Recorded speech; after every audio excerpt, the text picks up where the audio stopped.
performance d'un pays. La réforme de l'assurance chômage sera, elle, dévoilée lundi. On en connaît les pistes et nous lui consacrons ce soir une page spéciale. Les premiers impactés par la réforme devraient être les cadres. Le plafond de leur indemnisation devrait être abaissé et leur allocation deviendrait dégressive. Pourquoi les cadres sont-ils dans le viseur? Reportage de Sophie Lançon et Mathieu Drejoux. Les cadres, la catégorie la moins concernée par le chômage. 4 personnes sur 100. 2 fois moins que le reste de la population. Certains d'entre eux touchent le plafond d'indemnité, 6 615 € net chaque mois. Une équation qui les place dans le viseur du gouvernement, au cœur de la réforme de l'assurance chômage. Chantal Guillolet est cadre, ancienne manager dans une entreprise du numérique. Elle touchait 7 800 € bruts chaque mois. Aujourd'hui au chômage, elle perçoit 57% de son salaire. Je perçois 3 800 € d'allocation et j'ai exactement 3 800 € de charges. Là, vraiment, ça devient compliqué. Dans les projets du gouvernement, 2 pistes pour faire des économies. Abaisser le plafond des allocations.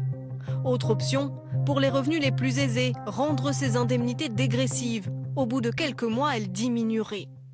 Une situation qui serait difficile à gérer selon cette cadre qui ne comprend pas cette réforme. On est bien content que les cadres cotisent énormément pour pouvoir donner à ceux qui en ont moins. Mais par contre, moi, effectivement, je trouve qu'on n'a rien du tout en retour. Et ça, c'est vraiment totalement injuste. Mais pour ce patron d'une PME spécialisée dans les lampes LED, cette réforme est nécessaire. Tous les ans, il doit recruter une quinzaine de cadres.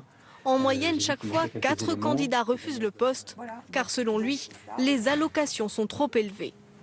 Le candidat correspond aux besoins, que le candidat a envie de venir, mais effectivement, il préfère attendre 6 mois, 1 an et demi, que son indemnisation assédique prenne fin pour être vraiment obligé de prendre un job.